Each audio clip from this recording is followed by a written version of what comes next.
नमस्कार प्यारे साथियों, ज्ञान विचार कहानी चैनल में आपका स्वागत है। प्यारे साथियों, यह कहानी है एक ऐसे मासूम बच्चे की जिसकी दुनिया मां के प्यार से खाली हो गई और फिर उस खालीपन को भरने आई सौतेली मां। लेकिन जो इंसान ममता का साया बन सकता था वहीं उसके जीवन में अंधेरा लेकर आया। जी हां, यह है एक सौतेली मां की कहानी। बाहर से कोमल और दयालु दिखने वाली वह औरत घर की चार दीवारी के भीतर बिल्कुल दूसरी शक्ल अख्तियार कर लेती थी और उसका सबसे बड़ा शिकार बना एक नन्हा सा बच्चा, आर्यन। न किसी गलती का दोषी, न किसी गुनाह का भागीदार, फिर भी हर दिन ताने, उपेक्षा और दर्द झेलता हुआ। साथियों, आप सोच रहे होंगे कि आखिर यह दर्दनाक सिलसिला कैसे शुरू हुआ। तो आइए चलते हैं आज की दर्दनाक कहानी में। गांव से दूर शहर की एक तंग बस्ती में छोटा सा मकान था। दीवारों पर नमी के निशान थे और पेंट की परत अब उतरने लगी थी। यही मकान आगे चलकर सुख और दुख दोनों का साक्षी बनने वाला था। अंदर कमरे में 9 साल का आर्यन बैठा था। वह अपनी पुरानी कॉपी पर पेंसिल से लाइनें खींच रहा था। चेहरा मासूम था, पर आंखों में गहरी उदासी छिपी थी। असली मां नेहा की यादें अक्सर उसे बेचैन कर देती थीं। नेहा की मौत आर्यन के जन्म के कुछ ही दिनों बाद हो गई थी। पिता बबलू ने अकेले ही बेटे को पाला, लेकिन समय बीतने के साथ अकेलापन और जिम्मेदारियां भारी पड़ने लगीं। रिश्तेदारों के दबाव में आकर उन्होंने दूसरी शादी कर ली। इस शादी के बाद घर में नीलम आई, देखने में सीधी साधी और सबके सामने नरम बोल बोलने वाली औरत। लेकिन घर की दीवारों के भीतर उसका स्वभाव कुछ और ही था। शुरुआत में नीलम आर्यन को अपने पास बिठाती, स्कूल के लिए तैयार करती और मोहल्ले वालों के सामने ममता जताती। पर जैसे जैसे दिन बीतते गए उसका असली रूप सामने आने लगा। रात को जब सब सो जाते, नीलम छोटी सी गलती पर आर्यन को डांटती।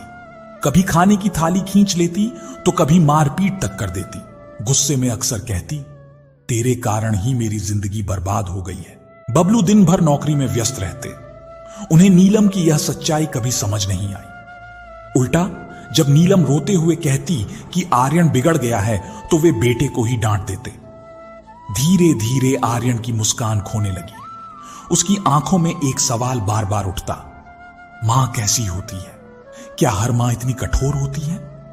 गली के बच्चे जब अपनी मां के हाथ का नाश्ता खाते तो उसके मन में टीस उठती, लेकिन वह किसी से कुछ नहीं कह पाता। उसे डर था कि अगर सच बता दिया तो पापा भी उससे नफरत करने लगेंगे। इस डर और चुप्पी के बीच उसका बचपन दबता चला गया। किसी को अंदाजा नहीं था कि यही चुप्पी एक दिन उस खौफनाक सच को सामने लाएगी जो पूरे परिवार की जिंदगी बदल देगा। अगली सुबह आर्यन स्कूल के लिए तैयार हो रहा था। उसकी शर्ट पर हल्का सा दाग लग गया। नीलम ने देखते ही चिल्ला दिया, तू कभी ठीक से काम कर ही नहीं सकता। गंदे कपड़ों में जाएगा तो लोग कहेंगे सौतेली मां ठीक से देखभाल नहीं करती। यह कहकर उसने झटके से शर्ट खींची और उसे जोर से दीवार पर फेंक दिया। आर्यन चुपचाप खड़ा रहा। उसके होंठ कांप रहे थे, पर आवाज नहीं निकली। आंखों में आंसू भर आए, मगर उसने उन्हें पोंछ लिया। वह जानता था कि अगर रो पड़ा तो नीलम और गुस्सा करेगी। थोड़ी देर बाद पिता बबलू बाहर आए। नीलम ने तुरंत मासूमियत ओढ़ ली और बोली, देखिए आपका बेटा कितना लापरवाह हो गया है। समझाती हूं पर सुनता ही नहीं। बबलू ने गुस्से में आर्यन की ओर देखा और कहा, रोज रोज क्यों अपनी मां को परेशान करता है? स्कूल जाना है या नहीं? संभल जा, वरना बड़ी मुसीबत में पड़ जाएगा। बेटे के दिल पर यह शब्द तीर की तरह लगे। उसने सिर झुका लिया और बिना कुछ कहे बैग उठाकर स्कूल चला गया। रास्ते भर उसके दिमाग में यही गूंजता रहा कि शायद गलती उसी की है। स्कूल में भी आर्यन अलग अलग रहता। दोस्त खेलते हंसते, लेकिन वह चुपचाप कोने में बैठा रहता। अध्यापक अक्सर पूछते, आर्यन सब ठीक है? और वह सिर हिलाकर कह देता, हां सब ठीक है। कोई नहीं जानता था कि उसके ठीक हूं के पीछे कितनी बड़ी खामोशी छिपी है। शाम को घर लौटने पर वही सिलसिला दोहरता। नीलम छोटी छोटी बातों पर ताने देती। तेरी मां होती तो शायद तुझे संभाल लेती, पर अब मुझे ही तेरी नौकरानी बनना पड़ रहा है। यह सुनकर आर्यन भीतर तक टूट जाता। वह अपनी मां की तस्वीर के सामने खड़ा होकर सोचता, मां, आप क्यों चली गई? अगर आप होती तो शायद मेरी जिंदगी अलग होती। रात को वह अपने बिस्तर पर लेटा हुआ छत को ताकता रहता।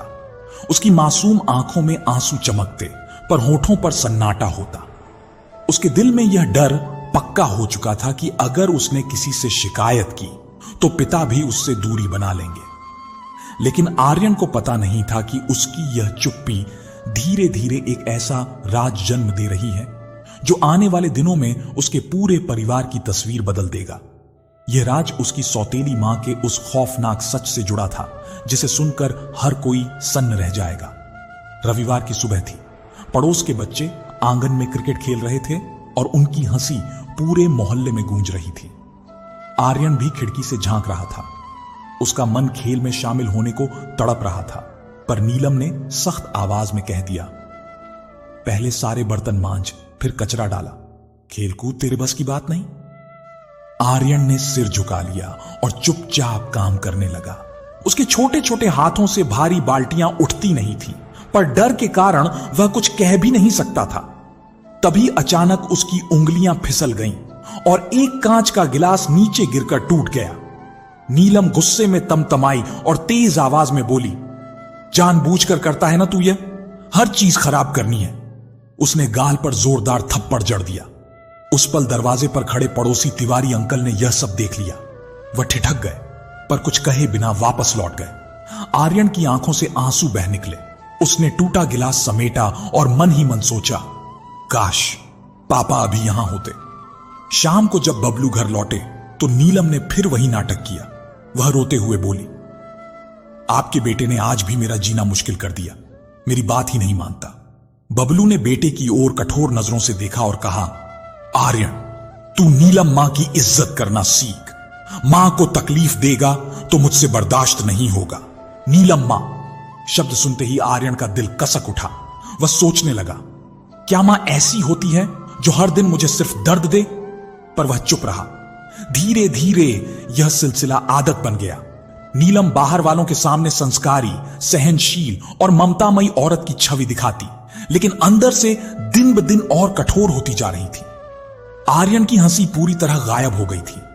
अब वह मोहल्ले में सबसे चुप रहने वाला बच्चा कहलाता था। एक दिन स्कूल से लौटते समय उसकी नजर रास्ते में बैठे एक बुजुर्ग पर पड़ी।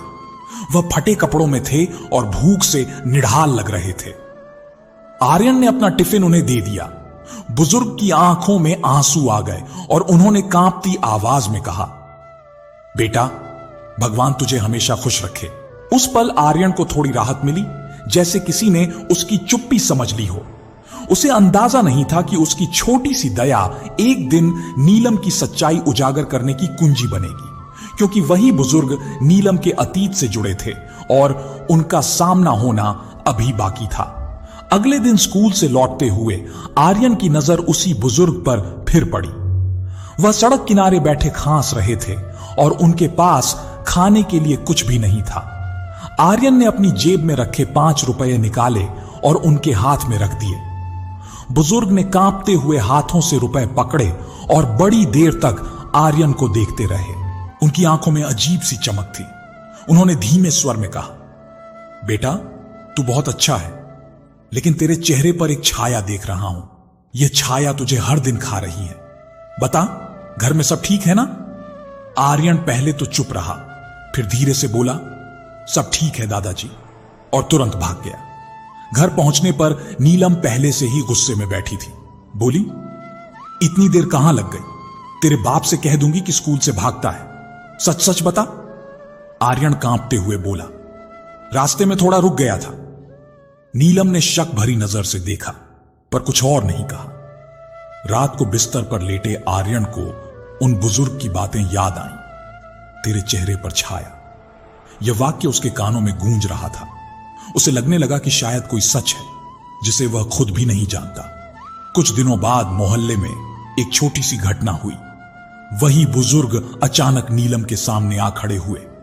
नीलम उन्हें देखते ही सन्न रह गई। उसके चेहरे का रंग उड़ गया। उसने तुरंत नजरें फेर ली और आर्यन को झिड़कते हुए घर के अंदर धकेल दिया। आर्यन को यह देखकर हैरानी हुई। उसने सोचा, यह बुजुर्ग कौन है जिनको देखते ही मां इतनी घबरा गई? उसका दिल तेजी से धड़कने लगा। उसे यकीन हो गया कि इस आदमी के पास कोई ऐसा राज है जिसे उसकी सौतेली मां छुपाना चाहती है।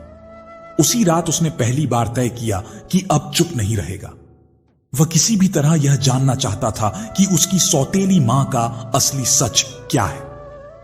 अगली सुबह आर्यन स्कूल जाने की तैयारी कर रहा था, लेकिन उसके मन में रात का मंजर बार बार घूम रहा था। नीलम का चेहरा उस बुजुर्ग को देखते ही क्यों सफेद पड़ गया? यह सवाल उसकी मासूम सोच को चैन नहीं लेने दे रहा था। स्कूल से लौटते वक्त उसने जानबूझकर वही रास्ता पकड़ा जहां बुजुर्ग अक्सर बैठे रहते थे। इस बार उसने हिम्मत जुटाई और धीरे से उनके पास जाकर बोला, दादाजी, आप नीलम मां को जानते हैं क्या? बुजुर्ग ने उसकी तरफ गौर से देखा। उनकी आंखों में गहरा दर्द और रहस्य छिपा था। उन्होंने ठंडी सांस ली और कहा, हां बेटा, जानता हूं, बहुत अच्छे से जानता हूं। आर्यन चौंक गया। वह आगे कुछ पूछता, इससे पहले ही बुजुर्ग बोले, लेकिन यह बातें सड़क पर नहीं होती।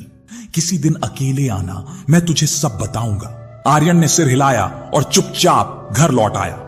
घर पहुंचते ही नीलम ने शक भरी नजर से पूछा, आज फिर देर कैसे हो गई? आर्यन हकला गया और बोला, अध्यापक ने रोक लिया था। नीलम ने उसे घूरा, लेकिन बात वहीं खत्म कर दी। रात को बिस्तर पर लेटे आर्यन बार बार यही सोचता रहा कि आखिर नीलम मां और उन बुजुर्ग के बीच क्या रिश्ता है। उसका दिल डर और जिज्ञासा से भरा था, लेकिन उसने तय कर लिया कि चाहे जो हो, वह अगली बार सच जरूर जानकर रहेगा। उसे अंदाजा नहीं था कि यह सच इतना भारी होगा कि उसके छोटे से दिल को झकझोर कर रख देगा, और शायद यही वह पल होगा जब उसकी जिंदगी हमेशा के लिए बदल जाएगी। अगले दिन स्कूल की छुट्टी जल्दी हो गई। आर्यन का दिल तेजी से धड़क रहा था, क्योंकि उसने निश्चय किया था कि आज वह दादाजी से सब कुछ पूछेगा। वह किताबें बैग में डालकर सीधा उसी जगह पहुंचा जहां वह बुजुर्ग रोज बैठते थे। बुजुर्ग जमीन पर चटाई बिछाए खामोशी से बैठे थे। आर्यन उनके पास जाकर धीरे से बोला, दादाजी, अब तो मुझे सच बता दीजिए, आप मेरी मां को देखकर इतना क्यों घबरा गए थे? बुजुर्ग ने उसकी तरफ लंबे समय तक देखा। उनकी आंखों में करुणा भी थी और गुस्सा भी। फिर धीमी आवाज में बोले, बेटा, सच जानने की तेरी उम्र अब भी नहीं है, लेकिन तू जिस औरत को मां कहता है वह दरअसल। उनकी आवाज रुक गई। उन्होंने चारों ओर देखा, मानो डर रहे हों कि कोई सुन न ले। आर्यन की सांसें अटक गईं। उसने कांपते हुए कहा, वह क्या? कृपया बताइए। बुजुर्ग ने गहरी सांस ली और बोले, वह तेरी मां नहीं, तेरे बाप की पत्नी भी नहीं थी शुरू से। उसका अतीत बहुत काला है। तेरे पिता को सच कभी नहीं बताया गया। आर्यन स्तब्ध रह गया। उसने पहली बार महसूस किया कि उसकी सौतेली मां से जुड़ा सच शायद उसकी सोच से कहीं ज्यादा डरावना है। बुजुर्ग आगे झुककर फुसफुसाए, नीलम उस औरत का नाम है जिसे मैंने सालों पहले जेल जाते देखा था। वह औरत अपने ही घर वालों को धोखा देकर भाग गई थी। और बेटा, ऐसे धोखे सिर्फ पैसों के लिए नहीं होते, इनके पीछे बहुत गहरा पाप छिपा होता है। आर्यन की आंखें फटी की फटी रह गईं। उसका मासूम दिल डर और सवालों से भर गया। वह समझ ही नहीं पा रहा था कि अब किस पर विश्वास करे, अपने पिता पर, अपनी सौतेली मां पर, या इस बुजुर्ग की बातों पर। उसे नहीं मालूम था कि यह तो बस शुरुआत थी। असली खौफनाक सच तो अब भी बाकी था, जो न सिर्फ उसके परिवार बल्कि उसके पूरे भविष्य को हिला देने वाला था। आर्यन कांपती आवाज में बोला, दादाजी, आपने कहा नीलम जेल गई थी, लेकिन क्यों? उसने क्या किया था? बुजुर्ग ने थकी हुई आंखें बंद की और गहरी सांस लेकर बोले, बेटा, यह कहानी बहुत पुरानी है। मैं उस मोहल्ले में रहता था जहां नीलम बड़ी हुई। ऊपर से वह भोली दिखती थी, लेकिन भीतर से बहुत चालाक थी। उसके घर वाले सीधे साधे लोग थे, पर वह हमेशा कुछ बड़ा पाने का सपना देखती थी। पैसे, शौक और ऐशो आराम की लालच ने उसे अंधा कर दिया। आर्यन ध्यान से सुन रहा था। उसके कानों में हर शब्द हथौड़े की तरह पड़ रहा था। बुजुर्ग ने आगे कहा, नीलम का एक लड़के से रिश्ता था। वह लड़का गुंडई करता था, पर नीलम उसके साथ भाग खड़ी हुई। दोनों ने मिलकर अपने ही घर को लूटा। मां बाप के गहने, पैसे सब ले गए। उसी दौरान उसके छोटे भाई ने उन्हें रोकने की कोशिश की। झगड़े में नीलम के साथी ने उसे धक्का दिया और वह वहीं सीढ़ियों से गिरकर मर गया। आर्यन की आंखों से आंसू बह निकले। वह बुदबुदाया, मतलब उसने अपने ही भाई की मौत देखी। बुजुर्ग ने सिर हिलाया, हां बेटा, उस दिन से उसके परिवार ने उसका मुंह तक नहीं देखा। पुलिस ने उसे और उस लड़के को पकड़ लिया।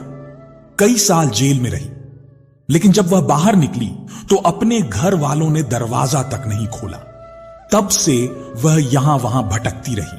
आर्यन का दिल डूबता जा रहा था। उसने धीमे स्वर में कहा, तो फिर वह मेरे पापा की जिंदगी में कैसे आई?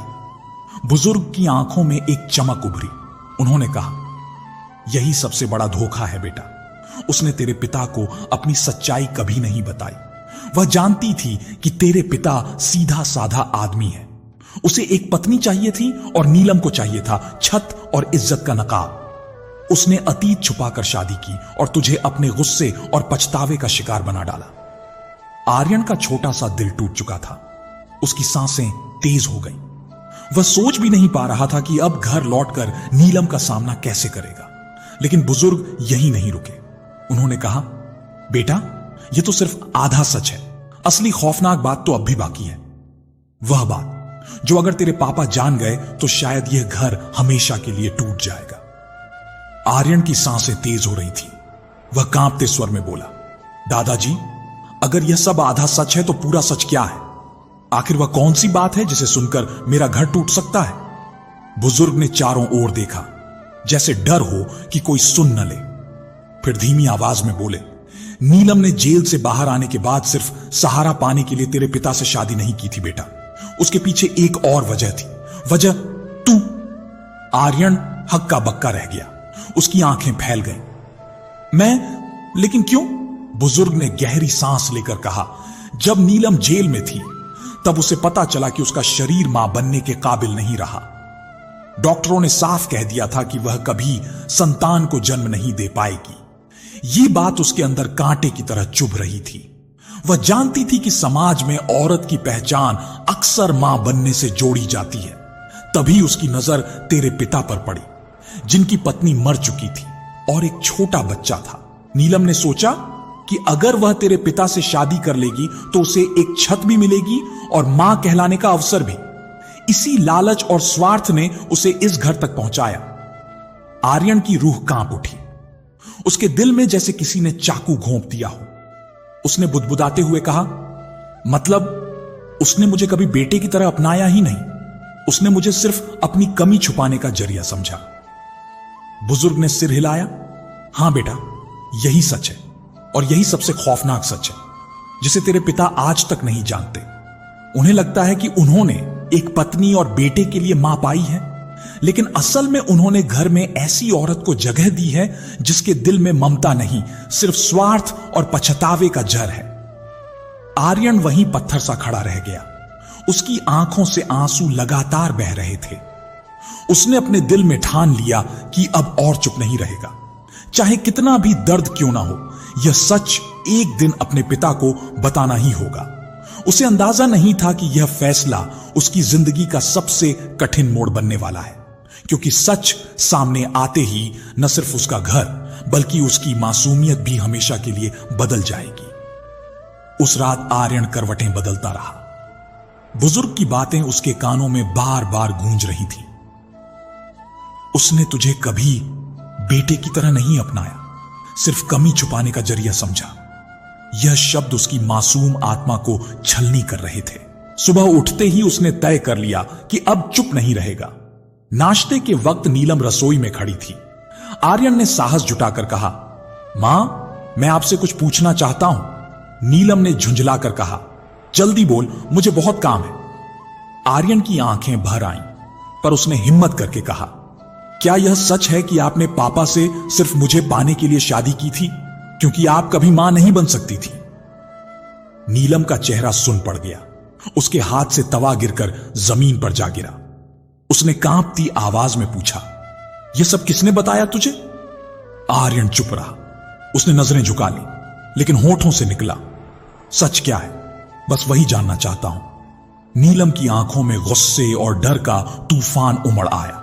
वह तेजी से आर्यन के पास आई और उसका हाथ कसकर पकड़ते हुए बोली, अगर जिंदगी भर भी तेरा बाप तुझ पर भरोसा करे तो भी तू मुझसे जीत नहीं सकता। याद रख, यह घर मेरा है, तेरे बाप मेरा है और तू बस एक बोझ है जिसे मैं चाहूं तो एक पल में बाहर फेंक सकती हूं। आर्यन का दिल दहशत से भर गया, उसकी आंखों से आंसू बह निकले। वह पहली बार समझ गया कि नीलम के दिल में उसके लिए जरा सा भी अपनापन नहीं है। लेकिन उसी पल दरवाजे पर खड़े तिवारी अंकल ने यह सब सुन लिया। उन्होंने धीरे से दरवाजा खटखटाया और गंभीर स्वर में कहा, नीलम बहू, बच्चे से ऐसे बोलना ठीक नहीं, कभी ना कभी सच बाहर आ ही जाता है। नीलम बुरी तरह घबरा गई, उसका चेहरा पसीने से भीग गया। आर्यन पहली बार हल्का महसूस कर रहा था, मानो उसकी चुप्पी अब किसी और ने सुन ली हो। लेकिन उसे यह अंदाजा नहीं था कि यह तो बस शुरुआत भर थी। आने वाले दिनों में यह टकराव इतना गहरा होने वाला था कि पूरा घर हिल जाएगा। उस शाम बबलू दफ्तर से लौटे तो देखा कि आंगन का माहौल असामान्य रूप से भारी था। आर्यन कमरे में चुपचाप बैठा था और नीलम बार बार बेचैन नजरें इधर उधर दौड़ा रही थी। तभी पड़ोसी तिवारी अंकल अंदर आए। उन्होंने गंभीर स्वर में कहा, बबलू भाई, आपसे थोड़ी जरूरी बात करनी है। बबलू ने आश्चर्य से पूछा, क्या बात है तिवारी जी, सब ठीक तो है? तिवारी अंकल ने कुछ पल चुप रहकर कहा, देखिए, मैं जानता हूं घर परिवार की बातें बाहर वालों को नहीं बतानी चाहिए, लेकिन जब बात बच्चे की मासूमियत और उसकी जिंदगी की हो तो चुप रहना भी पाप है। मैं कई दिनों से देख रहा हूं कि आर्यन की हालत ठीक नहीं है। वह मुस्कुराना भूल गया है, उसकी आंखों में डर और अकेलापन साफ दिखाई देता है। आपने कभी गौर किया है? बबलू ठिठक गए। उन्होंने अनमने ढंग से कहा, बच्चा है, कभी मन खराब हो जाता होगा। तिवारी अंकल ने सिर हिलाया और दृढ़ स्वर में बोले, नहीं बबलू भाई, बात इतनी साधारण नहीं है। सच यह है कि आपकी आंखों के सामने बहुत कुछ हो रहा है जिसे आप देख नहीं पा रहे। आर्यन हर रोज किसी बोझ से दबकर जी रहा है और इसका कारण आपके घर के भीतर ही है। नीलम के चेहरे का रंग उड़ गया। उसने बीच में बोलते हुए कहा, आप पड़ोसी हैं, पड़ोस तक रहिए, हमारे घर की बातें आप क्यों उछाल रहे हैं? लेकिन तिवारी अंकल बिना रुके आगे बोले, मेरा बहू बच्चा आपकी देखरेख में है, अगर वह हर वक्त सहमा और उदास दिखे तो शक तो होगा ही। बबलू भाई, मैं आपसे बस इतना कहूंगा, आंखें खोलकर अपने बेटे को देखिए, सच दूर नहीं है। बबलू असमंजस में पड़ गए, वह कुछ बोल नहीं पाए। उनके मन में पहली बार संदेह की चिंगारी उठी। उस रात जब सब सो गए तो उन्होंने कमरे की खिड़की से बाहर बैठे आर्यन को देखा। छोटा सा बच्चा घुटनों में चेहरा छिपाए रो रहा था। बबलू का दिल कांप उठा। उन्होंने महसूस किया कि शायद तिवारी अंकल सही कह रहे हैं, लेकिन उन्हें यह नहीं पता था कि यह तो शुरुआत है। असली सच इतना बड़ा था कि जानकर उनकी दुनिया ही उलट जाएगी। अगली सुबह बबलू चुपचाप आर्यन को स्कूल छोड़ने गए। पूरे रास्ते उन्होंने बेटे को ध्यान से देखा। आर्यन बेहद खामोश था। वह न तो किसी बच्चे से बात कर रहा था, न ही हंस रहा था। बबलू के दिल में कसक उठी। लौटते वक्त उन्होंने सोचा, क्या सचमुच मैं अपने ही बेटे की हालत समझ नहीं पाया? क्या नीलम वही है जैसी दिखती है? घर आकर उन्होंने नीलम पर ध्यान देना शुरू किया। नीलम घर में सबके सामने सज धज कर और मीठे बोलों में रहती, लेकिन अकेले में उसका चेहरा बदल जाता था। छोटी सी बात पर वह चिड़चिड़ा जाती और अक्सर आर्यन पर गुस्सा उतार देती। बबलू ने पहली बार यह सब अपनी आंखों से देखा। शाम को तिवारी अंकल उनसे मिलने आए। धीरे से बोले, बबलू भाई, अगर आप चाहें तो मैं आपको ऐसे लोगों से मिलवा सकता हूं जो नीलम को पहले से जानते हैं। शायद तब आपको सच का अंदाजा हो। बबलू ने थोड़ी देर सोचा, फिर सिर हिला दिया। उनका मन अब सच्चाई जानने को बेचैन हो चुका था। कुछ दिनों बाद तिवारी अंकल उन्हें उसी बुजुर्ग से मिलवाने ले गए जिनसे आर्यन पहले मिल चुका था। बुजुर्ग ने बबलू को देखते ही लंबी सांस ली और कहा, आप बहुत भले इंसान हैं, लेकिन आपको धोखा दिया गया है। नीलम का अतीत वैसा नहीं है जैसा वह आपको दिखाती है। बबलू ने कांपती आवाज में पूछा, कैसा अतीत? बुजुर्ग ने उनके सामने पूरी कहानी रख दी। घर से भागना, चोरी, भाई की मौत, जेल और फिर समाज से तिरस्कार। बबलू के पैरों तले जमीन खिसक गई। उन्हें यकीन ही नहीं हुआ कि जिस औरत को उन्होंने पत्नी और बेटे की मां बनाया, उसका अतीत इतना काला हो सकता है। वह पूरे रास्ते खामोश लौटे। घर पहुंचते ही उन्होंने आर्यन को चुपचाप पढ़ते देखा और उनकी आंखों से आंसू बह निकले। पहली बार उन्हें महसूस हुआ कि बेटे की चुप्पी कितनी भारी है। अब बबलू ने ठान लिया कि वह नीलम की असलियत का पर्दाफाश करेंगे। लेकिन यह आसान नहीं था, क्योंकि नीलम सिर्फ चालाक ही नहीं बल्कि अपने सच को छुपाने में माहिर भी थी। उस रात जब खाना खत्म हुआ और आर्यन अपने कमरे में चला गया, बबलू बैठक में बैठे बैठे नीलम को गौर से देख रहे थे। नीलम ने पूछा, क्या हुआ, ऐसे क्यों देख रहे हैं? बबलू ने धीमे मगर दृढ़ स्वर में कहा, नीलम, मुझे तुमसे कुछ पूछना है और चाहता हूं कि आज तुम सच सच जवाब दो। नीलम थोड़ी चौंकी, फिर सहज बनने की कोशिश करते हुए बोली, क्या पूछना है? बबलू ने उसकी आंखों में सीधे देखते हुए कहा, तुम्हारा अतीत क्या है? तुमने मुझसे शादी से पहले क्या छुपाया था? सच बताओ, क्योंकि अब मैं जान चुका हूं कि बहुत कुछ वैसा नहीं है जैसा तुमने मुझे दिखाया। नीलम का चेहरा सफेद पड़ गया, उसके हाथ कांपने लगे। उसने झुंझलाकर कहा, तुम्हें यह सब किसने कहा? कौन भर रहा है तुम्हारे कान?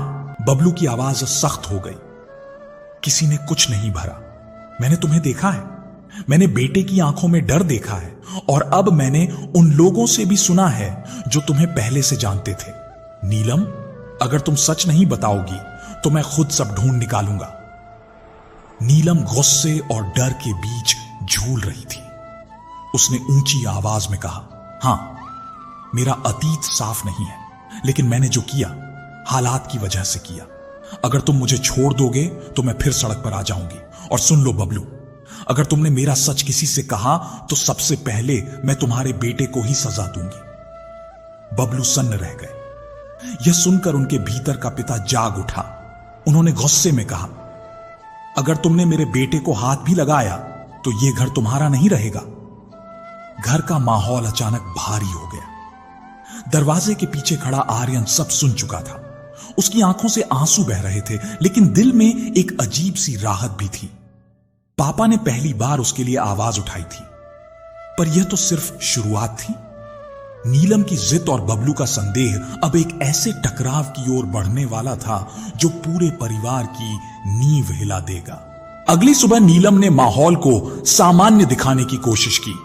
उसने जल्दी जल्दी घर का काम किया, नाश्ता बनाया और बबलू के सामने मुस्कुराकर बोली, रात को गुस्से में मैंने कुछ बातें कह दी।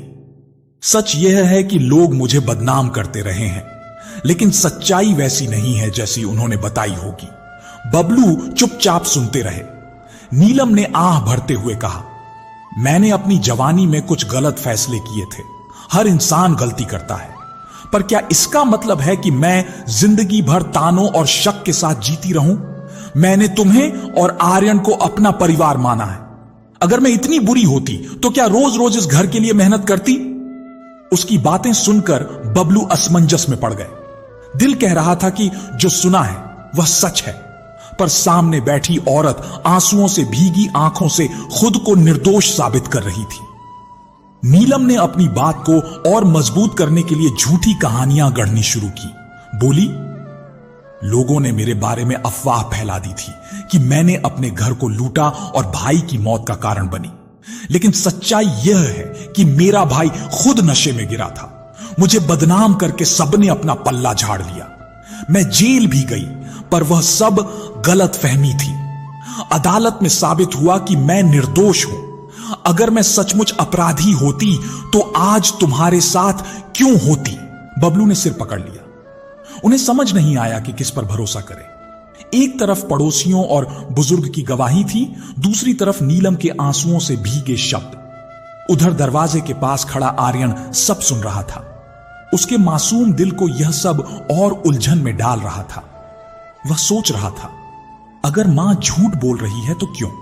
और अगर सचमुच बेकसूर हैं तो फिर मुझे हमेशा ऐसे क्यों सताती हैं? नीलम ने धीरे से बबलू का हाथ पकड़ा और बोली, बबलू, अगर तुम मुझ पर विश्वास नहीं करोगे तो यह घर कभी टिक नहीं पाएगा। सोच लो, क्या चाहोगे कि लोग कहें? दूसरी शादी करके भी तुम खुश नहीं रह पाए? बबलू गहरी सोच में डूब गए। घर के रिश्ते अब धुंधले होते जा रहे थे और सच्चाई की परतें और उलझती जा रही थीं। नीलम की आंसुओं भरी बातें सुनकर बबलू असमंजस में पड़ गए, लेकिन आर्यन के मन में अब और सवाल उठने लगे। उसने ठान लिया कि सच चाहे कितना भी दर्दनाक क्यों ना हो, उसे खुद तलाशना होगा। एक दिन स्कूल से लौटते समय वह सीधा उसी बुजुर्ग के पास पहुंचा। उसने धीरे से कहा, दादाजी, नीलम मां कहती हैं कि सब झूठ है, उन पर झूठा इल्जाम लगाया गया था। सच क्या है? मुझे सब कुछ जानना है। बुजुर्ग ने उसकी ओर गहरी नजरों से देखा और बोले, बेटा, सच्चाई से भागने से बेहतर है उसका सामना करना। अगर तुझे सच चाहिए तो उन कागजात को देख जिनमें उसका अतीत दर्ज है। पुलिस थाना और अदालत के रिकॉर्ड कभी झूठ नहीं बोलते। आर्यन की आंखों में चमक आई। उसने सोचा कि अगर पापा को कागज दिखा पाए तो शायद वह भी विश्वास कर लेंगे। अगले ही दिन स्कूल के बाद वह छुपते छुपाते स्थानीय थाने पहुंच गया। वहां खड़े चौकीदार ने उसे रोक लिया। अरे बच्चे, यहां क्या कर रहा है? आर्यन घबरा गया, लेकिन कांपती आवाज में बोला, मुझे पुराने रिकॉर्ड देखने हैं, नीलम नाम की किसी औरत के। चौकीदार ने हंसते हुए कहा, बच्चा होकर इतनी बड़ी बातें करता है, जा खेल। आर्यन निराश होकर बाहर निकला, लेकिन किस्मत को कुछ और मंजूर था। बाहर उसी समय एक पुराने कांस्टेबल ने उसे देखा, जो बुजुर्ग का जानकार था। उसने आर्यन को पहचान लिया और चुपके से कहा, तू नीलम के बारे में पूछ रहा था ना बेटा? यहां सब रिकॉर्ड है। मैंने अपनी आंखों से देखा है कि वह केस फाइल कई सालों तक चली थी। चोरी, भागना और भाई की मौत सब लिखा है। आर्यन की सांसें थम गईं। उसने कांपते हुए पूछा, क्या आप मुझे वह दिखा सकते हैं?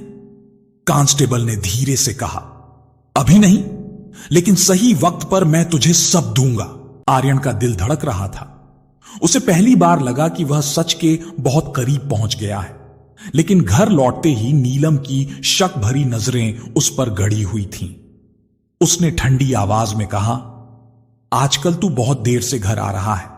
याद रख, अगर तूने कुछ भी उल्टा सीधा किया तो तुझे इतना पछताऊंगी कि जिंदगी भर याद रखेगा। आर्यन ने पहली बार मन ही मन सोचा, अब चाहे कितनी भी सजा क्यों न मिले, मैं यह सच सबके सामने लाकर रहूंगा। अगले हफ्ते रविवार को जब बबलू दफ्तर नहीं गए थे और नीलम रिश्तेदार के यहां किसी काम से बाहर गई थी, उसी समय मोहल्ले में रहने वाले वही पुराने कांस्टेबल चुपचाप आर्यन से मिले। उन्होंने अपने थैले से कुछ पुराने कागज निकाले और फुसफुसाकर बोले, बेटा, यह फाइलें तेरे काम आएंगी। इनमें नीलम का पूरा रिकॉर्ड दर्ज है, अदालत के बयान, पुलिस की रिपोर्ट, सब कुछ। आर्यन ने कांपते हुए कागज थामे। उसकी आंखों में डर भी था और उम्मीद भी।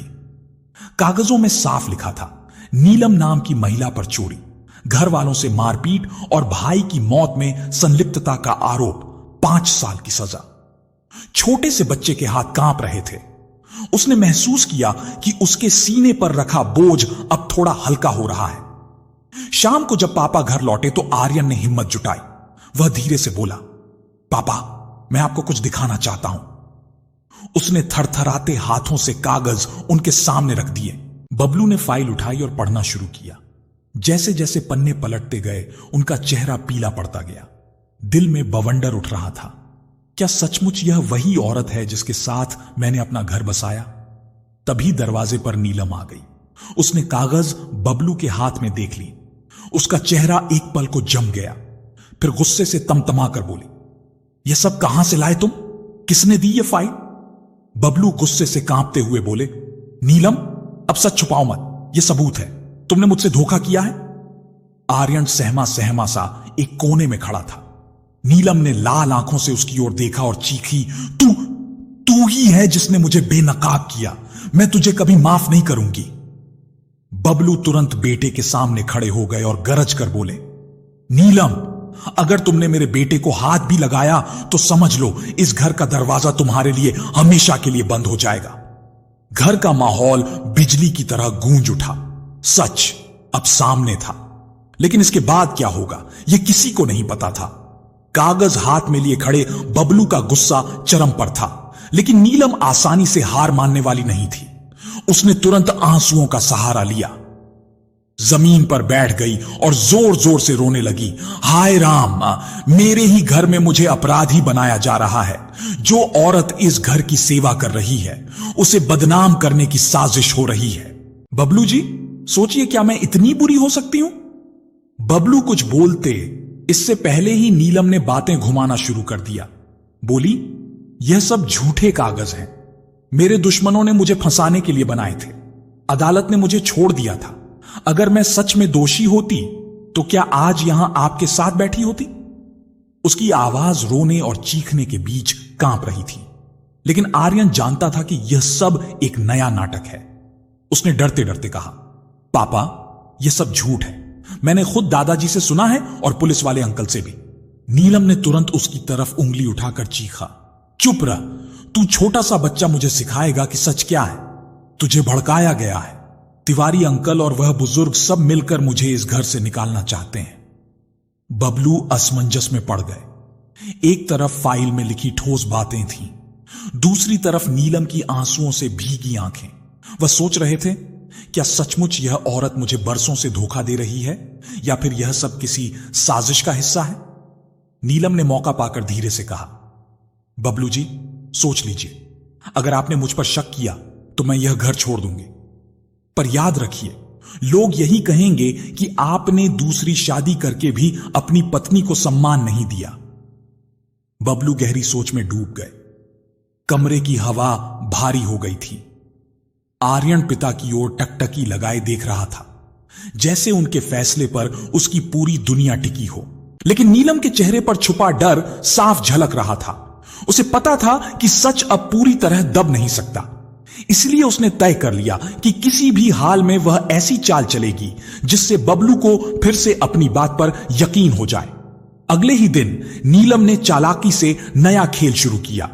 सुबह सुबह वह जानबूझकर आंगन में जोर जोर से रोने लगी ताकि पड़ोसी सुन ले। उसके आंसू बह रहे थे और वह ऊंची आवाज में कह रही थी, हे भगवान, मेरे ही घर में मुझे अपराधी कहा जा रहा है।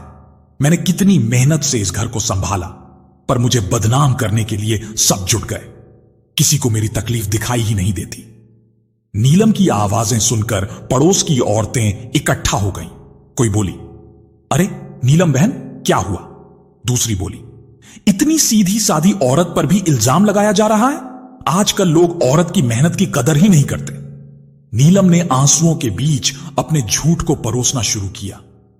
मुझे तो लगता है कुछ लोग मेरी इज्जत खराब करना चाहते हैं। यह सब फाइल और कागज मनगढ़ंत है। मैं तो इस घर और आर्यन के लिए अपना सब कुछ कुर्बान कर चुकी हूं, पर बदले में क्या मिला? शक और ताने। पड़ोस की औरतों ने हमदर्दी जताई। कुछ ने यहां तक कह दिया, बबलू भाई को शर्म आनी चाहिए, इतनी समझदार औरत पाकर भी उस पर शक करते हैं। आर्यन यह सब खिड़की से सुन रहा था। उसके छोटे दिल में आग जल रही थी। वह सोच रहा था, कैसे सब लोग उसके झूठ पर विश्वास कर रहे हैं और मेरी सच्चाई पर कोई भरोसा नहीं करता। शाम को जब बबलू घर लौटे तो नीलम ने फिर वही नाटक दोहराया। बोली, पता है, पड़ोस की औरतें भी कह रही थी कि मैंने इस घर को अपना सब कुछ दिया है। लोग भी जानते हैं कि मैं कैसी हूं। अगर आप मुझे शक की नजरों से देखेंगे तो मैं दुनिया के सामने कैसे जी पाऊंगी? बबलू फिर से दुविधा में पड़ गए। उन्हें लगा कि नीलम की बातों में शायद सच्चाई हो, लेकिन उनके मन में कहीं ना कहीं गहरा संदेह अब भी जिंदा था। दूसरी ओर आर्यन के मन में यह ठान चुका था कि अगर वह खुद सबूतों के साथ सामने नहीं आया तो सच हमेशा नीलम के आंसुओं में दबा रहेगा। आर्यन ने खिड़की से देखा कि मोहल्ले की औरतें नीलम के साथ बैठकर उसकी पीठ थपथपा रही थीं। हर कोई उसके झूठ पर भरोसा कर रहा था और उसे बेगुनाह बता रहा था। आर्यन का मासूम दिल तिलमिला उठा। उसने सोचा, अगर सब उसकी बातों पर विश्वास करेंगे तो मेरा सच कौन मानेगा? पापा भी उलझन में हैं, मुझे ही कुछ करना होगा। उस रात बिस्तर पर लेटे उसने खुद से वादा किया, अब मैं डरूंगा नहीं, चाहे कोई साथ दे या ना दे, मैं पापा को सबूत दिखाकर साबित करूंगा कि नीलम मां जैसी दिखती है वैसी है नहीं। अगले दिन स्कूल से लौटते हुए वह फिर से उस बुजुर्ग के पास पहुंचा। उसने धीरे से कहा, दादाजी, सब लोग नीलम मां की बातों पर विश्वास कर रहे हैं। पापा भी उलझन में हैं। मुझे और सबूत चाहिए, कोई ऐसा सबूत जो कोई झुठला ना सके। बुजुर्ग ने उसकी ओर सहानुभूति से देखा और बोले, बेटा, सच्चाई हमेशा कागजों और गवाहों में छुपी रहती है। नीलम का केस जिस अदालत में चला था, वहां के पुराने रिकॉर्ड आज भी मिल सकते हैं, लेकिन वहां जाना तेरे लिए आसान नहीं है। तू बच्चा है, तुझे कोई गंभीरता से नहीं लेगा। हां, अगर तेरे साथ कोई बड़ा गया तो बात बन सकती है। आर्यन ने तुरंत कहा, तो मैं तिवारी अंकल से मदद लूंगा। वही हैं जो मुझ पर भरोसा करते हैं। उसकी आंखों में अब डर की जगह दृढ़ता थी। पहली बार उसने महसूस किया कि वह अकेला होते हुए भी मजबूत है। घर लौटकर उसने देखा कि नीलम फिर से पापा के सामने आंसू बहा रही थी और कह रही थी, बबलू जी, अगर आपको मुझ पर विश्वास नहीं है तो मैं यह घर छोड़ दूंगी। आर्यन ने दरवाजे के पास खड़े होकर पापा को देखा। उसके मन में एक ही ख्याल आया, अब और देर नहीं करनी है। सच सबके सामने लाकर ही दम लूंगा। अगली सुबह आर्यन स्कूल जाने के बहाने घर से निकला, लेकिन सीधे तिवारी अंकल के घर पहुंचा। दरवाजा खोलते ही उसने धीरे से कहा, अंकल, मुझे आपकी मदद चाहिए। दादाजी ने कहा है कि नीलम मां का असली सच अदालत के रिकॉर्ड में दर्ज है। अगर हम वह रिकॉर्ड ला सके तो पापा को सब साफ साफ दिख जाएगा। तिवारी अंकल ने हैरानी से आर्यन को देखा, कुछ पल चुप रहे, फिर गंभीर आवाज में बोले, बेटा, तू बहुत छोटा है लेकिन तेरे हौसले बड़े हैं। अगर तू इतना साहस जुटा चुका है तो मैं तेरी मदद करूंगा। उस दिन दोनों शहर की अदालत पहुंचे। वहां पुराने रिकॉर्ड का अनुभाग था, जहां मोटी मोटी फाइलों के ढेर पड़े थे। लिपिक ने उन्हें देखते ही कहा, यहां पुराने केस ढूंढना आसान नहीं है। तारीख, केस नंबर सब पता होना चाहिए। आर्यन का चेहरा उतर गया। उसे लगा कि सब बेकार हो जाएगा, लेकिन तभी तिवारी अंकल ने जेब से एक पर्ची निकाली। बोले, यह वही केस नंबर है जो उस समय की खबरों में छपा था, मैंने संभाल कर रखा था। लिपिक ने फाइलों के ढेर में से खोज शुरू की। लगभग आधे घंटे बाद उसने धूल से भरी एक पुरानी फाइल उनके सामने रख दी। आर्यन की धड़कन तेज हो गई। फाइल में साफ लिखा था, आरोपी नीलम, पिता का नाम और पूरा पता भी वही जो आर्यन जानता था। आरोप, पारिवारिक संपत्ति की चोरी, घर वालों से मारपीट और छोटे भाई की मृत्यु में लापरवाही। फैसला, 5 साल की सजा। आर्यन की आंखों से आंसू छलक पड़े। यह वही सच था जिसकी उसे तलाश थी। तिवारी अंकल ने उसके कंधे पर हाथ रखकर कहा, अब तेरे पास पक्के सबूत हैं। अब अगर तेरे पापा भी इनकार करेंगे तो सच्चाई को दबाना नामुमकिन होगा। घर लौटते समय आर्यन के मन में डर भी था और उम्मीद भी। उसने सोचा, नीलम मां अब चाहे जितना रो लें, यह सच मैं पापा के सामने रखूंगा ही।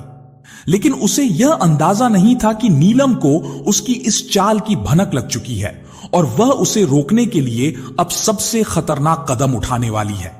उस शाम जब आर्यन और तिवारी अंकल घर लौटे तो नीलम ने दोनों को आते ही शक भरी नजरों से देखा। उसकी आंखों में बेचैनी और गुस्सा साफ झलक रहा था। वह समझ चुकी थी कि आर्यन कुछ बड़ा कदम उठा चुका है। रात को जब सब सो गए तो नीलम धीरे से आर्यन के कमरे में पहुंची। उसने फुसफुसाकर कहा, मुझे पता है तू क्या कर रहा है। तू सोचता है कि तेरे पापा को सच बता देगा, पर याद रख, अगर तूने मुंह खोला तो तेरा सबसे बड़ा नुकसान मैं करूंगी। आर्यन कांप गया, लेकिन उसने हिम्मत जुटाकर कहा, अब मैं चुप नहीं रहूंगा, मेरे पास सबूत है। नीलम का चेहरा विकराल हो उठा। वह झुककर बोली, तू बच्चा है, तुझे नहीं पता झूठ और सच का खेल कैसे खेला जाता है। कल सुबह तेरे पापा को मैं खुद बताऊंगी कि तू चोरी करता है, झूठ बोलता है और मुझे बदनाम करने की कोशिश करता है। देखना, तेरे पापा तुझ पर ही शक करेंगे और तेरे सब कागज फाड़ कर फेंक देंगे। आर्यन के दिल पर जैसे पहाड़ टूट पड़ा। उसे लगा कि अगर नीलम पहले ही पापा के कान भर देगी तो शायद पापा उसकी बात कभी नहीं सुनेंगे। अगली सुबह नीलम ने वैसा ही किया। नाश्ते की मेज पर उसने आंसू बहाते हुए कहा, बबलू जी, अब मैं नहीं सह सकती। आर्यन मुझे बदनाम करने के लिए पड़ोसियों और अनजान लोगों से मिल रहा है। कल मैंने देखा कि वह कुछ कागज छिपा कर ला रहा था। मुझे डर है कहीं वह गलत संगत में ना पड़ जाए। बबलू चौंक गए। उन्होंने आर्यन की ओर देखा और गंभीर स्वर में पूछा, यह सब सच है? आर्यन की आंखों में आंसू भर आए। उसने कांपती आवाज में कहा, नहीं पापा, मैं सिर्फ सच लाना चाहता था। यह देखिए, मेरे पास सबूत है। उसने फाइल निकालनी चाहिए, पर तभी नीलम झपट पड़ी और कागज छीनकर चूल्हे में झोंकने की कोशिश की। आर्यन जोर से चिल्लाया, पापा बचाइए! बबलू ने तुरंत आगे बढ़कर कागज उसके हाथ से छीन लिया। उनकी आंखों में अब गुस्से की आग थी। उन्होंने पहली बार पूरी ताकत से कहा, नीलम, अब बहुत हो चुका। अगर तू बेगुनाह है तो इन कागजों से क्यों डर रही है? नीलम सन्न रह गई। उसकी सारी चालाकी एक पल में नाकाम पड़ गई। आर्यन ने पहली बार अपने भीतर जीत की चमक महसूस की, लेकिन नीलम इतनी आसानी से हार मानने वाली नहीं थी। उसने तय कर लिया था कि अब वह आखिरी दांव खेलेगी, एक ऐसा कदम जो पूरे घर को खाई में धकेल सकता था। नीलम के चेहरे पर हार की परछाई साफ दिख रही थी। आर्यन और बबलू दोनों अब उसके सामने डट चुके थे, लेकिन वह आसानी से हार मानने वाली नहीं थी। रात को जब सब सो गए, नीलम अकेली बैठकर सोचने लगी, अगर यह सच बाहर आ गया तो मेरी सारी इज्जत मिट्टी में मिल जाएगी। अब मुझे ऐसा कदम उठाना होगा जिससे सब मेरी बात पर ही भरोसा करें और आर्यन झूठा साबित हो। सुबह होते ही उसने खतरनाक चाल चली। उसने खुद के हाथ पर हल्की सी चोट मार ली और चेहरा आंसुओं से भीगा हुआ बना लिया। फिर मोहल्ले की औरतों और पड़ोसियों को बुलाकर ऊंची आवाज में रोने लगी, देखो इस घर में मेरा क्या हाल हो रहा है। सौतेला बेटा मेरी इज्जत खराब करने पर तुला है, अब तो मारने पीटने तक उतर आया है। यह चोट देखो, इसी ने मारी है। पड़ोस की औरतें सन्न रह गईं। कुछ ने अफसोस जताया तो कुछ ने कहा, अरे बाप रे, छोटा बच्चा होकर भी इतनी बदतमीजी, यह सब अच्छा नहीं है। आर्यन यह सुनकर फूट पड़ा। उसने कांपती आवाज में कहा, नहीं, यह झूठ है, मैंने कुछ नहीं किया। पापा, आप जानते हैं मैं झूठ नहीं बोलता। नीलम ने तुरंत बबलू की ओर देखा और रोते हुए बोली, आप ही बताइए, मैं कब तक यह सब सहती रहूं? अगर आपको मुझ पर भरोसा नहीं तो मैं यह घर छोड़ दूंगी। लेकिन याद रखिए, लोग यही कहेंगे कि आपने अपनी पत्नी को सच्चाई के बावजूद अपमानित किया। बबलू गहरी सोच में डूब गए। एक तरफ पड़ोसियों की सहानुभूति थी, दूसरी तरफ आर्यन की मासूम आंखें। उनके दिल में उथल पुथल मच गई। आर्यन की आंखों से आंसू बहते रहे। उसने मन ही मन कहा, अगर पापा ने भी आज मेरा साथ नहीं दिया तो शायद मैं जिंदगी भर के लिए हार जाऊंगा। वहीं नीलम के चेहरे पर झूठी मासूमियत का मुखौटा था, लेकिन उसकी आंखों में छिपी चालाकी साफ झलक रही थी। उसे पूरा भरोसा था कि समाज की नजरों में वही सही साबित होगी, पर उसे अंदाजा नहीं था कि किस्मत अब उसका खेल पलटने वाली है, क्योंकि वही बुजुर्ग जिसने आर्यन को सच्चाई बताई थी, अगले ही दिन इस घर की दहलीज पर कदम रखने वाले थे। अगले दिन दोपहर को दरवाजे पर दस्तक हुई। बबलू ने दरवाजा खोला तो सामने वही बुजुर्ग खड़े थे जिनसे आर्यन अक्सर मिला करता था। उनकी आंखों में थकान थी, लेकिन चेहरे पर दृढ़ता साफ दिख रही थी। उन्होंने धीमे स्वर में कहा, बबलू बेटा, मुझे तुमसे कुछ जरूरी कहना है, अब और देर नहीं होनी चाहिए। बबलू उन्हें अंदर ले आए। नीलम ने बुजुर्ग को देखते ही चेहरा फेर लिया और गुस्से से कांपती आवाज में बोली, आप यहां क्यों आए हैं? मैंने कहा था ना कि मेरे अतीत की बातें भूल जाइए। बुजुर्ग ने सख्त लहजे में जवाब दिया, नीलम, अब तेरे झूठ और आंसुओं का खेल बहुत हो चुका। तू जिस बच्चे को रोज सताती है वही इस घर की सच्चाई जानने का हकदार है। और बबलू, तुम्हें भी यह जानना जरूरी है कि तुमने किस औरत को अपनी पत्नी बनाया है। बबलू का चेहरा गंभीर हो गया। उन्होंने कहा, साफ साफ बताइए बाबा, आखिर सच्चाई क्या है? बुजुर्ग ने गहरी सांस ली और बोले, नीलम का अतीत काला है। इसने अपने ही घर को लूटा, भाई की मौत में दोषी ठहराई गई और सालों जेल में रही। अदालत के रिकॉर्ड झूठ नहीं बोलते। यह सब मैंने अपनी आंखों से देखा है। आर्यन के आंसू बह निकले। पर इस बार उनमें डर नहीं बल्कि राहत थी। आखिर कोई और उसकी सच्चाई कह रहा था। बबलू हतप्रभ रह गए। उन्होंने कांपते स्वर में पूछा, नीलम, क्या यह सच है? नीलम बुरी तरह हिल गई। उसने पहले रोने और सफाई देने की कोशिश की, फिर चिल्लाई, हां, सब सच है, पर मैंने सब हालात की वजह से किया था। मुझे मजबूरी ने उस रास्ते पर धकेला। अगर मैंने धोखा दिया तो सिर्फ जीने के लिए। बबलू की आंखों में आंसू आ गए। उन्होंने भारी स्वर में कहा, लेकिन नीलम, जीने के लिए झूठ और धोखा रास्ता नहीं होता, और सबसे बड़ा पाप यह है कि तूने मेरे बेटे की मासूमियत को कुचला। तुझे मुझसे सच छुपाने का कोई हक नहीं था। नीलम जमीन पर बैठ गई। उसका मुखौटा पूरी तरह उतर चुका था। पड़ोस से खड़े लोग भी यह सब देख रहे थे। अब समाज की आंखों में उसकी नकली इज्जत भी टूट चुकी थी। आर्यन ने पहली बार राहत की सांस ली। उसे लगा जैसे उसके दिल से वर्षों का बोझ उतर गया हो। लेकिन यह तो बस शुरुआत थी। सच सामने आने के बाद अब सबसे कठिन फैसला बबलू को लेना था। क्या वह नीलम को इस घर में रखेंगे या हमेशा के लिए दरवाजा बंद कर देंगे? घर के भीतर भारी खामोशी पसरी हुई थी। बुजुर्ग की बातें सुनकर बबलू स्तब्ध थे। उनका मन झकझोर दिया गया था। एक तरफ वर्षों का साथ और समाज की इज्जत थी, दूसरी तरफ बेटे की मासूमियत और सच्चाई। नीलम जमीन पर बैठी थी। चेहरा आंसुओं से भीगा हुआ और आंखों में डर साफ झलक रहा था। बबलू ने लंबे सन्नाटे के बाद गहरी आवाज में कहा, नीलम, तूने मेरा विश्वास तोड़ा। मैंने तुझ पर भरोसा करके तुझे इस घर की जिम्मेदारी दी, बेटे की मां का दर्जा दिया, पर तूने अपने अतीत को छुपाकर मुझे धोखा दिया और मेरे बेटे का जीवन नर्क बना दिया। अब इस घर में तेरे लिए कोई जगह नहीं है। नीलम ने रोते हुए हाथ जोड़ दिए। बबलू जी, मुझे मत निकालिए। मैंने गलतियां की, पर मैं बदलना चाहती हूं। मुझे एक मौका दीजिए। बबलू की आंखों में आंसू भर आए, लेकिन उन्होंने दृढ़ता से कहा, गलती इंसान से होती है, पर गुनाह तब बन जाता है जब उसे छुपाया जाता है और दूसरों की जिंदगी तबाह की जाती है। तूने दोनों किए हैं। आर्यन को तुझे देखकर सिर्फ दर्द याद आता है, और मैं अपने बेटे की आंखों में अब और आंसू नहीं देख सकता। आर्यन दरवाजे के पास खड़ा सब सुन रहा था। उसके दिल में पापा के लिए गर्व उमड़ा। पहली बार उसे लगा कि उसके पापा ने सचमुच उसके लिए आवाज उठाई है। नीलम वहीं फूट फूट कर रोने लगी, लेकिन इस बार किसी ने उसकी ओर हाथ नहीं बढ़ाया। पड़ोसी, जो पहले उसके आंसुओं से बहक गए थे, अब उसकी असलियत देख चुके थे। वे आपस में बुदबुदा रहे थे, इतना बड़ा सच छुपाकर कैसे जी रही थी यह औरत।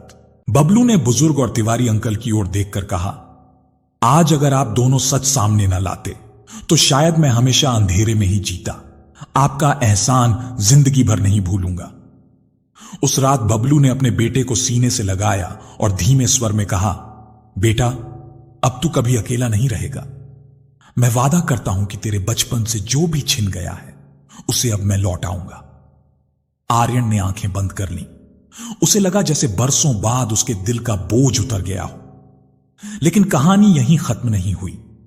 नीलम की जिंदगी अब टूट कर बिखर रही थी, और वह इतनी आसानी से हार मानने वाली नहीं थी। उसके मन में अब भी एक सवाल जल रहा था, क्या सचमुच मेरे लिए कोई रास्ता बचा है, या मुझे फिर वही अंधेरा निगल जाएगा? अगली सुबह बबलू ने बिना कुछ कहे नीलम का सामान दरवाजे पर रख दिया। पड़ोस की औरतें खड़ी होकर यह नजारा देख रही थीं। नीलम ने चारों तरफ नजर दौड़ाई, पर हर चेहरे पर नफरत और तिरस्कार ही दिखाई दिया। उसने भारी दिल से घर की चौखट पार की, लेकिन उसके मन में आंधियां चल रही थीं। गली के कोने तक पहुंचते ही उसके कदम लड़खड़ाने लगे। यादें ताजा हो गईं। कैसे उसने धोखे से यह घर पाया, कैसे आर्यन को हर दिन सताकर अपने अंदर की कड़वाहट उतारी, और अब सब कुछ हाथ से निकल गया। लेकिन नीलम की आंखों में पछतावे से ज्यादा गुस्सा था। उसने मन ही मन कहा, अगर इस घर ने मुझे ठुकरा दिया है तो मैं भी इन्हें चैन से जीने नहीं दूंगी।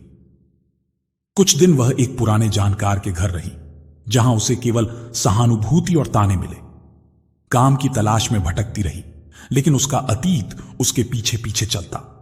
जहां भी जाती लोग कहते, अरे यह वही औरत है जिसने अपने ही परिवार को बर्बाद किया था। नीलम के लिए अब हर दरवाजा बंद हो चुका था। रात को अकेली बैठी वह सोचने लगी, क्या सचमुच जिंदगी ने मुझे कोई और मौका नहीं दिया? अगर मैं बदलना चाहूं भी तो कौन मानेगा? सब मुझे केवल पापिन ही समझेंगे। उसके दिल में अपराध बोध और गुस्से की जंग चल रही थी।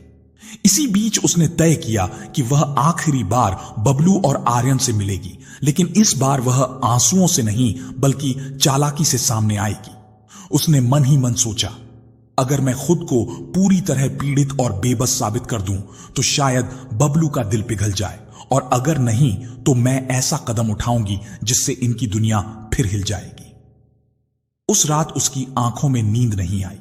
उसके होठों पर कड़वी मुस्कान थी और मन में केवल एक बात घूम रही थी, यह कहानी अभी खत्म नहीं हुई है। कुछ दिनों बाद की शाम थी। बबलू दफ्तर से लौटे ही थे और आर्यन गृह कार्य कर रहा था। तभी दरवाजे पर दस्तक हुई। दरवाजा खोला तो सामने वही चेहरा खड़ा था, नीलम। चेहरे पर थकान, बाल बिखरे हुए, कपड़े मैले और आंखों में बनावटी आंसू। उसने धीमी आवाज में कहा, बबलू जी, मुझे एक बार सुन तो लीजिए। मैं कहीं और नहीं जा सकती। दुनिया मुझे धक्का दे रही है। मुझे लगता है कि अब मेरा सहारा सिर्फ आप हैं। बबलू का चेहरा कठोर हो गया। उन्होंने कहा, नीलम, अब यहां तुम्हारे लिए कोई जगह नहीं है। जो सच सामने आ चुका है उसे मिटाया नहीं जा सकता। नीलम जमीन पर बैठ गई और जोर जोर से रोने लगी। हां, मुझसे गलती हुई। मैंने अपने अतीत को छुपाया। पर सोचिए, अगर मैं सच बताती तो क्या आप मुझे अपनाते? मुझे भी तो जीना था। मुझे भी घर और परिवार चाहिए था। मैंने बस अपने हिस्से की जगह मांग ली थी। आर्यन अंदर से निकलकर आया। उसकी आंखों में गुस्सा और दर्द दोनों थे। उसने कांपती आवाज में कहा, अगर तुम्हें घर चाहिए था तो घर की तरह जीती। अगर तुम्हें मां का दर्जा चाहिए था तो मां की तरह प्यार करती। लेकिन तुमने तो मेरे बचपन से ही सब छीन लिया। नीलम की आंखों से आंसू और तेज बहने लगे। वह बोली, आर्यन, मैं मानती हूं कि मैंने तुझे बहुत सताया, पर यकीन मान, मैं हर दिन अपने अंदर अपराध बोध से जलती रही। तेरी मासूम आंखें मुझे बार बार याद दिलाती थीं कि मैंने अपना सब कुछ खो दिया है। शायद इसी कारण मैं तेरे साथ कठोर हो गई। मुझे डर था कि अगर मैं तुझे सचमुच प्यार करूंगी तो मेरा अतीत फिर मेरे सामने खड़ा हो जाएगा। बबलू ने सख्त स्वर में कहा, नीलम, तेरे आंसू अब मुझे नहीं बहकाएंगे। सच को बदलने के लिए देर हो चुकी है। जा, अपनी नई जिंदगी बना। लेकिन याद रख, इस घर की दहलीज अब तेरे लिए हमेशा के लिए बंद है। नीलम ने उनकी बात सुनी, फिर धीरे से उठ खड़ी हुई। जाने से पहले उसने आर्यन की ओर देखा और धीमी आवाज में कहा, शायद तुझे कभी समझ आ सके कि मैं सिर्फ बुरी नहीं थी, टूटी हुई भी थी। यह कहकर वह चली गई, लेकिन उसके चेहरे पर जाते जाते एक अजीब सी मुस्कान थी, मानो वह अब भी कोई नया खेल खेलने की तैयारी कर रही हो।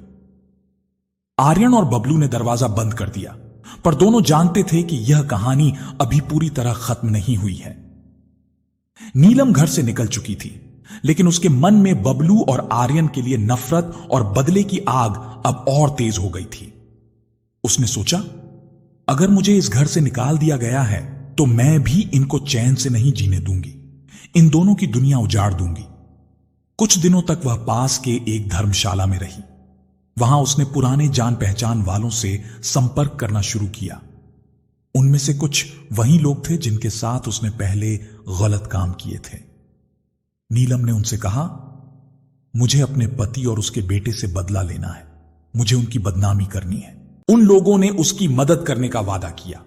नीलम ने झूठी कहानियां गढ़नी शुरू की। वह मोहल्ले में अफवाहें फैलाने लगी। बबलू ने मुझे बेघर कर दिया। मुझे सिर्फ इसीलिए सताया गया क्योंकि मैं सौतेली मां थी। असली औरत की जगह कभी भर नहीं सकती थी। पड़ोस के कुछ लोग फिर से उसकी बातों में आने लगे और कहने लगे, बेचारी औरत, शायद इसके साथ सचमुच नाइंसाफी हुई है। उधर बबलू को दफ्तर में भी ताने मिलने लगे। सहकर्मी कहने लगे, सुना है तुम्हारी पत्नी तुम्हारे खिलाफ मोहल्ले में बातें फैला रही है। यह सब क्या हो रहा है?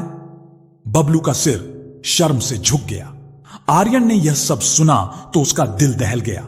उसने पिता से कहा, पापा, अब और सहने का वक्त नहीं है। हमें नीलम मां के झूठ का सामना करना होगा। अगर हम चुप रहे तो लोग हमेशा हमें ही गलत मानेंगे। बबलू ने बेटे की आंखों में देखा। उनमें वही दृढ़ता थी जो सालों से उनकी अपनी आंखों से गायब हो गई थी। उन्होंने धीरे से कहा, तू सही कह रहा है बेटा, अब हमें इस झूठ का जवाब सच से देना होगा। पर इसी बीच नीलम ने अगला कदम उठाया। उसने वकील से संपर्क किया और बबलू पर झूठा मुकदमा करने की तैयारी कर ली। पति और सौतेले बेटे ने मिलकर मुझे घर से निकाला और प्रताड़ित किया। यह खबर सुनकर बबलू और आर्यन दोनों हक्के बक्के रह गए। सच का रास्ता और कठिन होता जा रहा था। कुछ हफ्तों बाद बबलू के घर पर अदालत का समन आ पहुंचा। कागज पढ़ते ही उनके हाथ कांपने लगे। उसमें साफ लिखा था, नीलम बनाम बबलू व आर्यन, मानसिक और शारीरिक प्रताड़ना का मुकदमा। आर्यन की आंखें फटी रह गईं। उसने घबराकर कहा, पापा, यह क्या हो रहा है? अब तो लोग सचमुच हमें अपराधी मान लेंगे।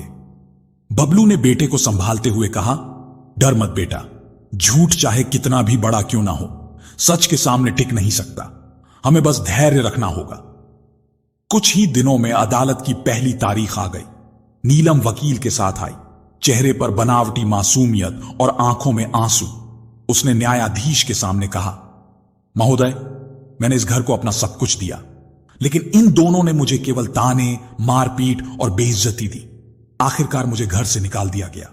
आज मैं बेघर हूं, बेसहारा हूं। न्यायाधीश ने गंभीर स्वर में पूछा, क्या आपके पास अपने आरोपों का कोई सबूत है? नीलम ने तुरंत अपने हाथ की पुरानी चोट दिखाते हुए कहा, यह देखिए, इस बच्चे ने मुझ पर हाथ उठाया और बबलू जी हमेशा मेरी बात अनसुनी करते रहे। बबलू के वकील ने जवाब दिया, मान्यवर, यह आरोप झूठे हैं। हमारे पास गवाह और दस्तावेज हैं जो साबित करेंगे कि नीलम का अतीत और उसका असली चेहरा क्या है। आर्यन के दिल की धड़कनें तेज हो गईं। वह सोच रहा था, क्या पापा सचमुच सबके सामने यह साबित कर पाएंगे? क्या लोग अब भी नीलम मां के आंसुओं में बहक जाएंगे? न्यायाधीश ने अगली तारीख पर दोनों पक्षों को सबूत पेश करने का आदेश दिया। अदालत का माहौल भारी था। लोग आपस में कानाफूसी कर रहे थे। आखिर सच क्या है? कौन सही है और कौन गलत? घर लौटते समय आर्यन ने पापा का हाथ पकड़कर कहा, अब हमें सबूत लेकर ही अदालत में जाना होगा। यही मौका है जब हम सबके सामने सच ला सकते हैं। बबलू ने बेटे की आंखों में देखा और दृढ़ स्वर में कहा, हां बेटा, अब यह लड़ाई सिर्फ हमारे लिए नहीं बल्कि सच और झूठ के बीच है। लेकिन उन्हें यह नहीं पता था कि नीलम ने अगली तारीख के लिए एक नया पत्ता छुपा रखा है। एक ऐसा गवाह जो अदालत में खड़ा होकर उनकी मुश्किलें और बढ़ा सकता था। अगली तारीख को अदालत कचहरी लोगों से भरी हुई थी। सबको इस मामले में दिलचस्पी थी। एक तरफ नीलम थी, चेहरे पर दुख का मुखौटा लगाए हुए, और दूसरी तरफ बबलू व आर्यन, जिनके चेहरे पर चिंता और दृढ़ता दोनों झलक रहे थे। न्यायाधीश ने कार्यवाही शुरू की।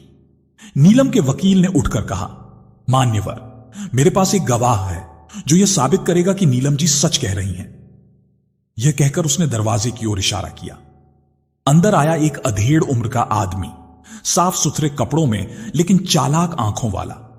वह आदमी गवाही देने खड़ा हुआ और बोला, मैं पड़ोस में रहता था। मैंने कई बार देखा है कि बबलू अपनी पत्नी से बुरा व्यवहार करता था और बच्चा आर्यन भी उसके साथ ठीक नहीं था। नीलम जी ने इस घर के लिए बहुत कुछ किया है, लेकिन उन्हें हमेशा प्रताड़ित किया गया। नीलम ने आंसू पोंछते हुए सिर झुका लिया, मानो उसकी बात की पुष्टि कर रही हो। अदालत का माहौल अचानक बदल गया। लोग कानाफूसी करने लगे। लगता है सच में नीलम के साथ अन्याय हुआ है। बबलू के वकील ने तुरंत सवाल किया, आप पड़ोसी हैं, है ना?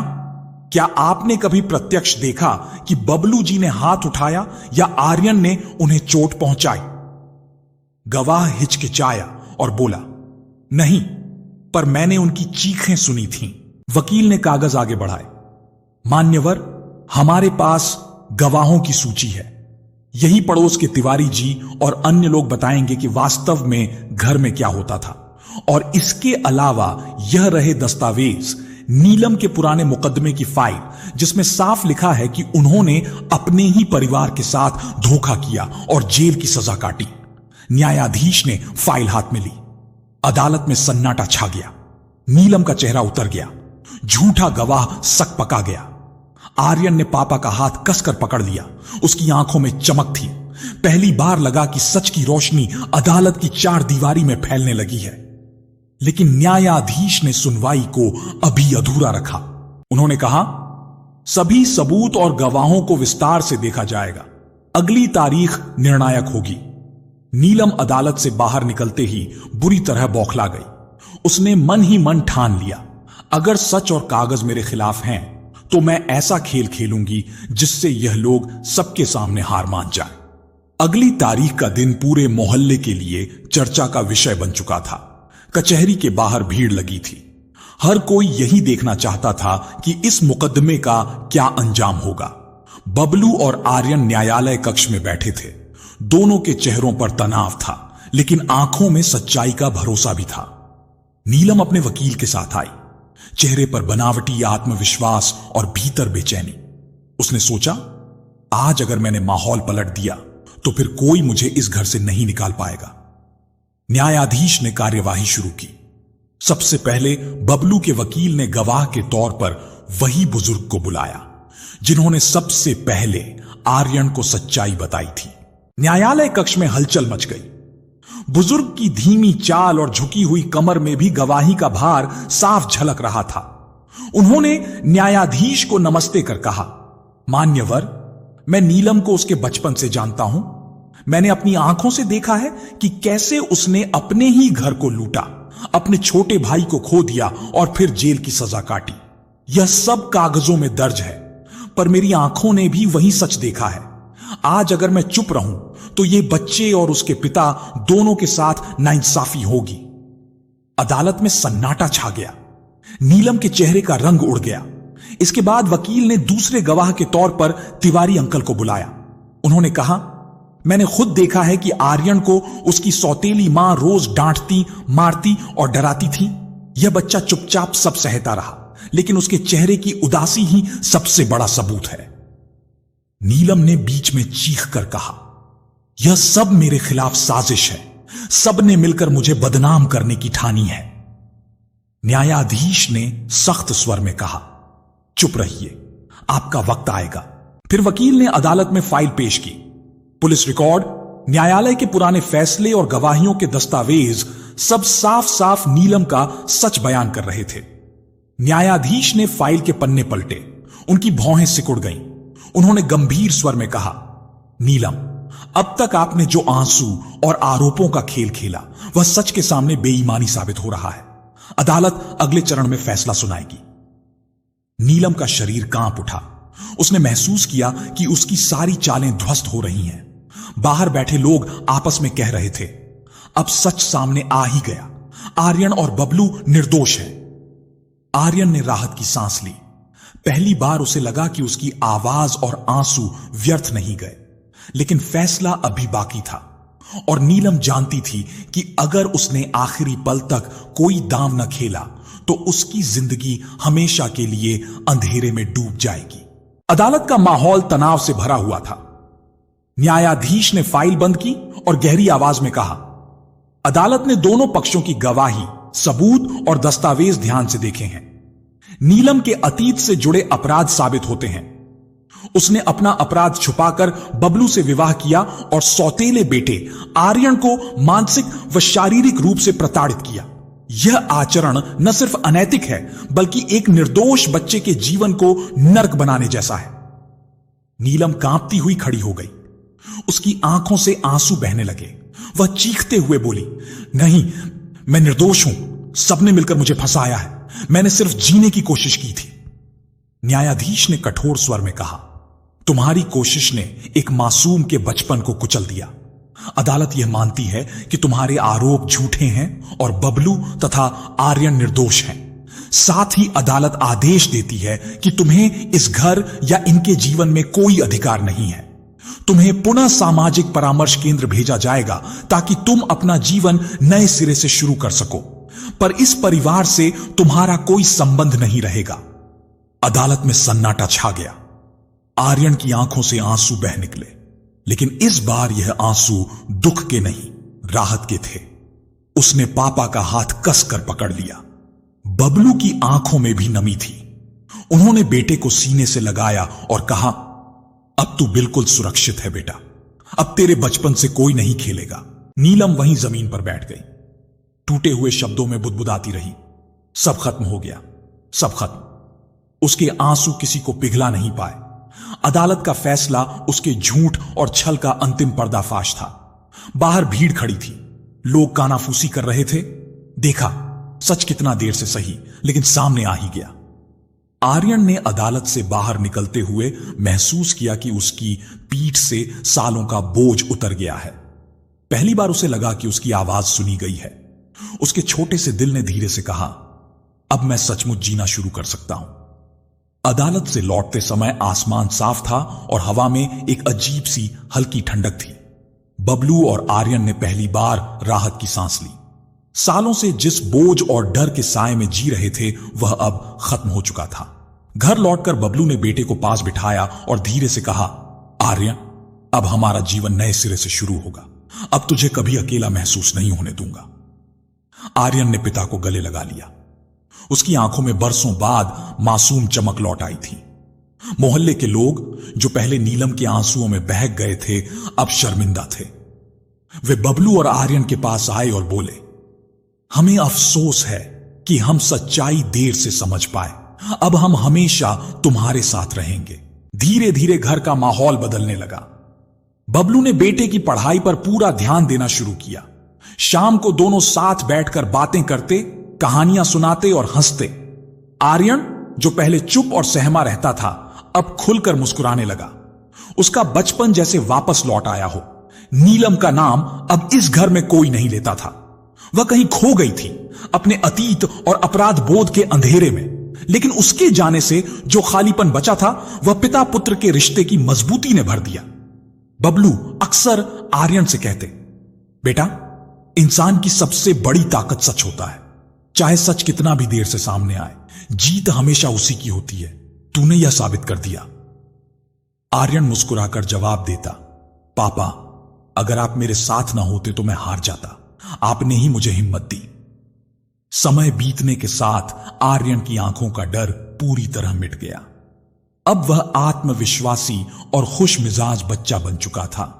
उसके जीवन की सबसे बड़ी जीत यह थी कि उसने अपने पिता को भी सच की राह पर खड़ा कर दिया। घर की दीवारों पर अब रोने की आवाज नहीं, बल्कि हंसी की गूंज सुनाई देती थी। यह वही घर था जहां कभी धोखे और आंसुओं का साया मंडराता था, और अब वहीं विश्वास और सुकून की रोशनी चमक रही थी। और इस तरह आर्यन का बचपन, जो सालों तक सौतेली मां की कठोरता और छल से दबा रहा था, आखिरकार आजाद हो गया। प्यारे साथियों, इस कहानी से हमें यह गहरी सीख मिलती है कि सच कितना भी देर से सामने आए, लेकिन उसकी जीत निश्चित होती है। झूठ और छल कभी लंबे समय तक टिक नहीं सकते। वे थोड़े समय के लिए लोगों को भ्रमित कर सकते हैं, लेकिन जब सच सामने आता है तो हर झूठ का पर्दाफाश हो जाता है। नीलम ने झूठ, धोखे और चालाकी से घर और परिवार को बांधने की कोशिश की। उसने आंसुओं और झूठे आरोपों का सहारा लिया, लेकिन जब सच्चाई सामने आई तो उसका पूरा छलावा ढह गया। यही दिखाता है कि अन्याय और पाप चाहे कितने भी ताकतवर क्यों न दिखें, अंततः सत्य और धर्म के सामने हार जाते हैं। बबलू और आर्यन ने धैर्य, सच्चाई और विश्वास का साथ नहीं छोड़ा। उन्होंने समाज के ताने सुनने के बावजूद सच पर भरोसा किया, और आखिरकार वही भरोसा उनकी सबसे बड़ी ताकत बना। यह हमें सिखाता है कि कठिन समय में धैर्य और ईमानदारी इंसान की सबसे बड़ी पूंजी होती है। इस कहानी से यह भी सीख मिलती है कि रिश्तों की नींव झूठ पर नहीं, बल्कि सच्चाई और विश्वास पर टिकती है। एक सौतेली मां जो झूठ और कठोरता से भरी थी, उसने आर्यन का बचपन छीन लिया, लेकिन जब पिता और पुत्र ने मिलकर सच का सहारा लिया, तो वही घर जो कभी आंसुओं और डर से भरा था, अब हंसी और विश्वास से गूंजने लगा। जीवन में कितनी भी मुश्किलें क्यों ना आए, हमें हमेशा सच के रास्ते पर चलना चाहिए। क्योंकि झूठ हमें तात्कालिक सहारा दे सकता है, लेकिन सच हमें स्थायी सम्मान और जीत दिलाता है। इसलिए दोस्तों, याद रखिए, सच कभी हारता नहीं। झूठ चाहे कितना भी ताकतवर क्यों ना हो, उसका अंत निश्चित है। रिश्तों में प्यार और विश्वास ही सबसे बड़ा आधार है। और सबसे महत्वपूर्ण बात, बच्चों के दिल बहुत मासूम होते हैं। अगर उन्हें सच और प्यार मिले तो वे न सिर्फ अपने बचपन को बचा सकते हैं, बल्कि अपने माता पिता को भी हिम्मत और नई शुरुआत का रास्ता दिखा सकते हैं। प्यारे साथियों, तो कैसी लगी आपको हमारी यह कहानी? अगर कहानी अच्छी लगी हो तो कमेंट बॉक्स में जरूर बताएं। तो आज के लिए बस इतना ही। मिलते हैं अगली वीडियो में एक और नई कहानी के साथ। तब तक के लिए खुश रहें, अपना और अपनों का ख्याल रखें। जय श्री राधे कृष्ण।